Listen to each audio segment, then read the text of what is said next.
What's up, everybody? Welcome to Podcast Now. I'm Alex, and I'm joined by Nick. And today we're going to talk about our best classes in For Honor.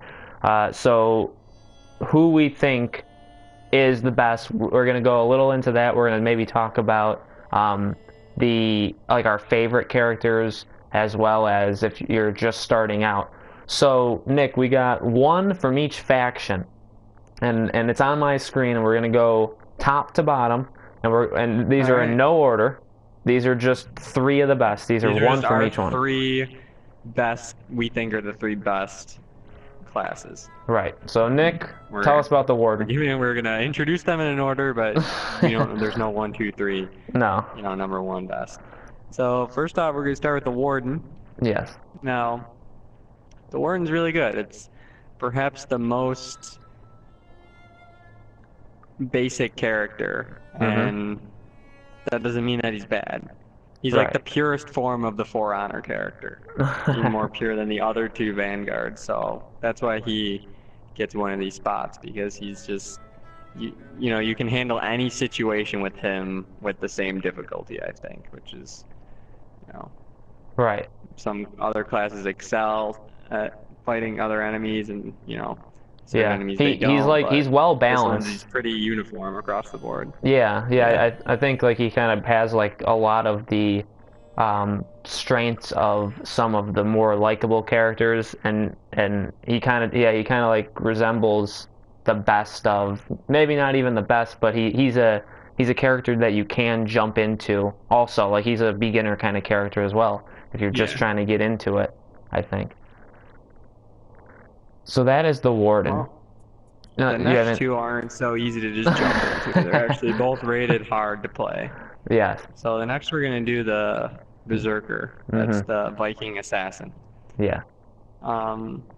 Even though she's shorter range than a lot of the other characters, almost every other character except the two heavies, the way she moves and the actual damage she does with her attacks put her above both other assassins, as well as she has longer and harder hitting combos. Yep. She's just and she can take more damage than the other two assassins as well. So she's a pretty beefy assassin. Right. I think she can still do all the things the other assassins can do. Right. She's very versatile. She's got a lot, like you said, she's got a lot of moves. You can kind of see a lot of these some of these characters you have to play a very specific way in order to succeed. The bigger samurai. With her, there are ways of succeeding, but you can kind of play her differently. She's got the whole sidestep thing she does. She has a lot, like you said, she's got a lot of big combos that you can kind of do. She's the 1, 2, 3 on the sides, but she also has the jumping top one. So or that spinning move when you press, when you hold back. Yeah, so she has a lot to her. Well, like you said, she's harder to play as for sure. But once you get used to it, I think she's a very powerful character in this game. Very powerful. All right, and last but definitely not least, the Nobushi. I hope I'm pronouncing that right. Probably I'm not.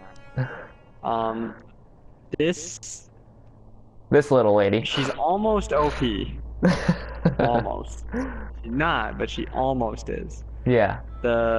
Between the long-range attacks that you can switch easy, that are hard to perceive and hard to block, because until she attacks, you can't really tell what side she's going to attack from, to the overhead poison strike that you can't see where it's coming from at all, and her long range that's almost unique to her.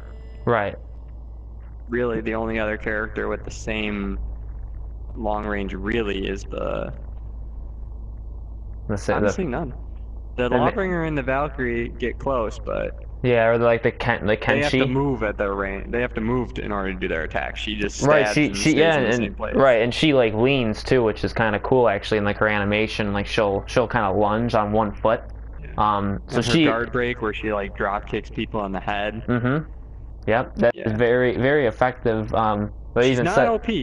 No, because I don't think so. You can't deal with her. Right. But if you're unprepared to deal with her, whether you've never faced her before or you just don't see her coming, or you're at low health, she can get rid of you fast. Right. Yeah. Like you said, like the poison is one aspect of her. Like you can get somebody through time with her. See, a lot of these people you can play like the waiting game, but you're just kind of wasting time, or you're maybe you're and her looking poison for... is inherently better than the other assassins who poison because she doesn't have to get in close. Right. Yeah. Yeah. Like the one. Yeah. For like stabbing. So that's why she has such a good retreat, because she can poison someone and run away and have them chase her. Right. And the poison does a fair amount of damage, and like you said, like all her side and top hits, they kind of look similar, and you can't always tell what she's gonna do, and they're fast too. When you do 1, 2, 3, if you get them like on the first one, I'd say you like a lot of them hitting 2 times on the same side in a row with light attacks, very low percentage shot. With her, I think you got the highest percentage shot of anybody to get 2 hits back to back, and then obviously if you do a third hit, you get the poison.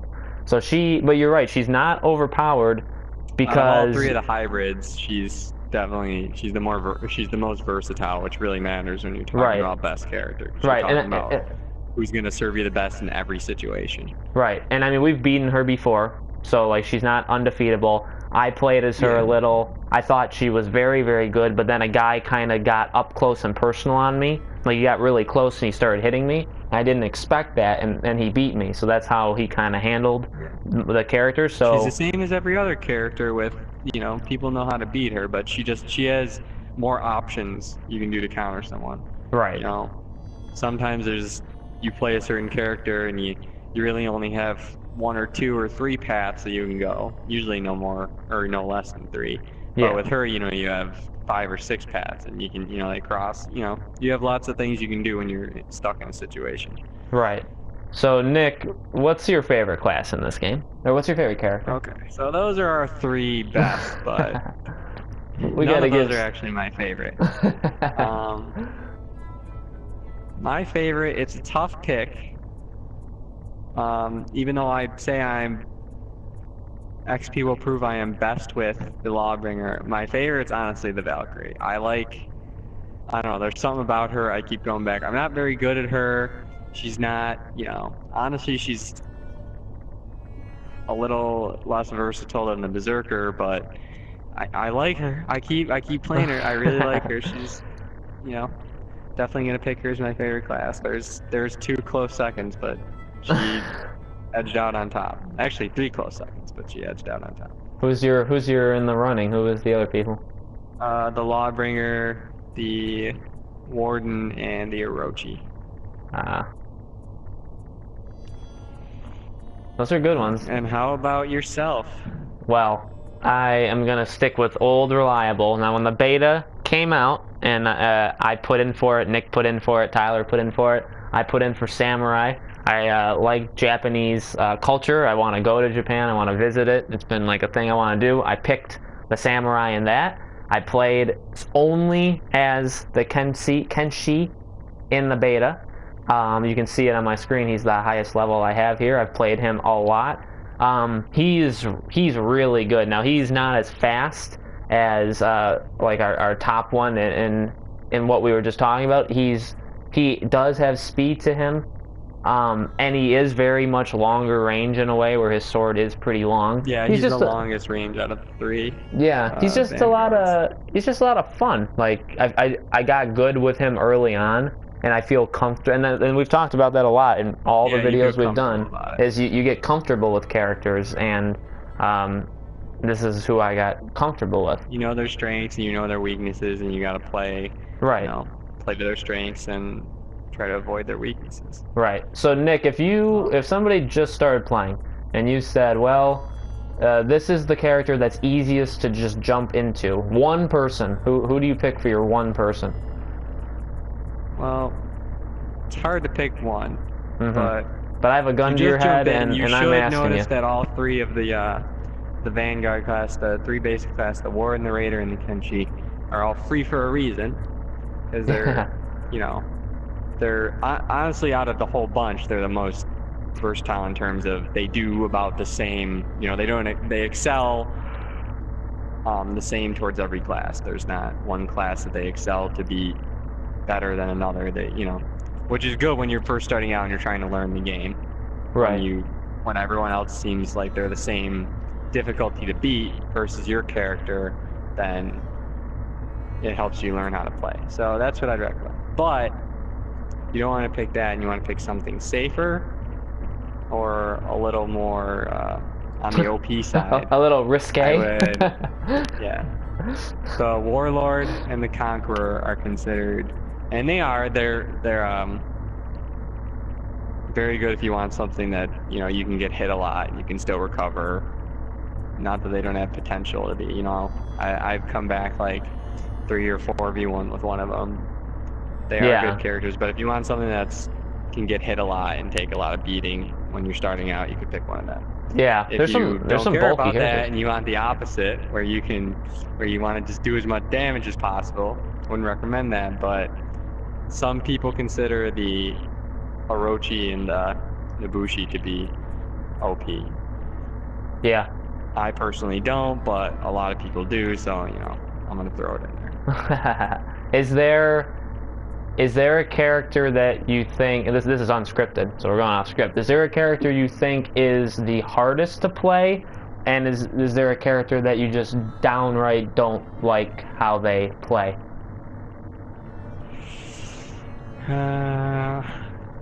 The Fat Samurai. The Fat Samurai, I'd say, is the hardest. I see how he's good, but I don't like playing him. Doesn't seem fun. I agree. I don't really like the Conqueror for that matter either. All the other ones I could see myself playing. Yeah. But those two I'm probably not going to touch. My Samurai, my Shigoki is still level 1. Mine too. I don't plan on changing that anytime soon. Maybe one day when all my other classes are above level 20 or some garbage, I'll do it. I agree. He's not very fun at all. He's probably my least favorite as well. Well, that is our opinions. Again, only opinions on who we think the kind of best classes are, best characters, who maybe you can jump into, who's hard to play. Kind of a whole character class overview in this video. Let us know if we missed anything, or what's your favorite person to play as, what's your favorite class, faction, whatever. Let us know how you play this game in the comments below, and we'll definitely answer you back. Thank you guys for watching. Thank you, Nick, for joining me on this and helping with your insight. And thank you guys again for watching. Make sure you subscribe to Podcast Now, our YouTube channel. Make sure you like this video and share it. Thank you for watching all of our For Honor content over this week. And, we will see you. We got some big stuff coming up, including Horizon Zero Dawn week. It's going to be pretty special. So we will see you guys on the next batch of videos.